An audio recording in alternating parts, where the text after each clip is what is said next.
जय माता दी। नवरात्रि के पावन दिनों में माँ दुर्गा के 9 रूपों की पूजा की जाती है। इन 9 स्वरूपों में 5वें दिन पूजी जाने वाली देवी है माता स्कंद माता। ये स्वरूप अत्यंत शांत, ममतामयी और करुणा से भरा हुआ माना जाता है। माता स्कंद माता को भगवान कार्तिकेय यानी स्कंद की माता होने के कारण ये नाम प्राप्त हुआ। धार्मिक मान्यताओं के अनुसार जब भी कोई भक्त सच्चे मन से माता स्कंद माता की पूजा करता है तो उसके जीवन के सभी कष्ट धीरे धीरे समाप्त होने लगते हैं और उसे सुख, शांति तथा समृद्धि का आशीर्वाद प्राप्त होता है। हार्ट, माता स्कंद माता का स्वरूप। माता स्कंद माता को 4 भुजाओं वाली देवी के रूप में दर्शाया जाता है।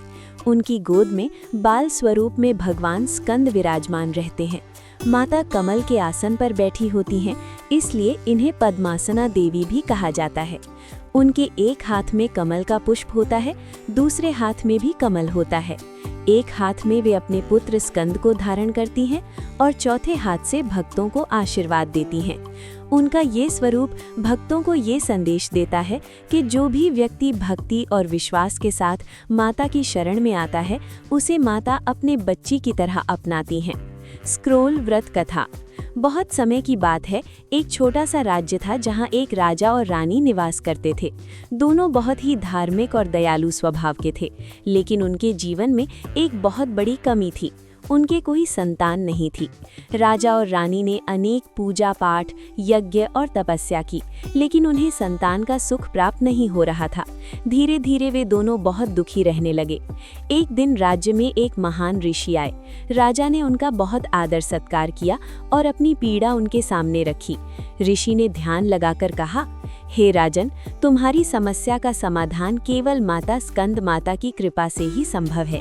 यदि तुम सच्चे मन से नवरात्रि में उनका व्रत और पूजा करोगे तो निश्चित ही तुम्हें संतान सुख प्राप्त होगा।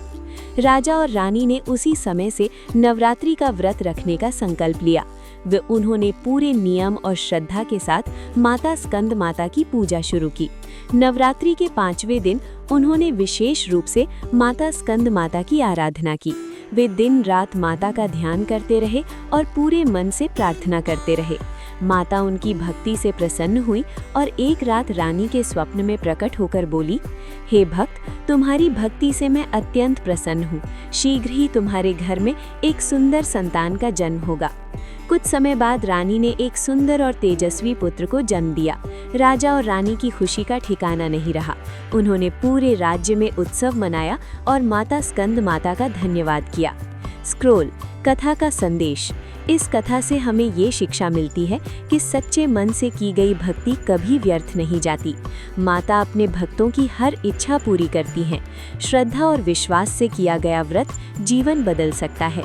माता स्कंद माता अपने भक्तों को संतान सुख, ज्ञान और मानसिक शांति प्रदान करती हैं। दिया, माता स्कंद माता की पूजा विधि। माता स्कंद माता की पूजा करते समय कुछ विशेष बातों का ध्यान रखना चाहिए। सुबह जल्दी उठकर स्नान करें और स्वच्छ वस्त्र धारण करें। माता की प्रतिमा या तस्वीर के सामने दीपक जलाएं। उन्हें फूल, फल और मिठाई अर्पित करें। विशेष रूप से केले का भोग लगाना शुभ माना जाता है। इसके बाद माता का ध्यान करते हुए ये मंत्र बोलें, ओम देवी स्कंद माताय नमः। पूरे दिन व्रत रखें और सच्चे मन से माता की आराधना करें। फ्लावर, व्रत का महत्व। माता स्कंद माता का व्रत रखने से चेकमार्क संतान सुख की प्राप्ति होती है। चेकमार्क घर में सुख शांति बनी रहती है। चेकमार्क मानसिक तनाव दूर होता है। चेकमार्क जीवन में सकारात्मक ऊर्जा आती है। जो भी भक्त इस दिन पूरी श्रद्धा से माता की पूजा करता है, उसे माता अपने आशीर्वाद से कभी खाली नहीं लौटाती। वोल्डिंग समापन। नवरात्रि का 5वां दिन माता स्कंद माता को समर्पित होता है। ये दिन भक्ति, प्रेम और मातृत्व का प्रतीक है। जो भी भक्त सच्चे मन से माता स्कंद माता की पूजा करता है, उसके जीवन में खुशियों का आगमन होता है और सभी बाधाएं दूर हो जाती हैं। अंत में यही प्रार्थना है, माता स्कंद माता आप सभी के जीवन में सुख, समृद्धि और खुशियां भर दें। जय माता दी।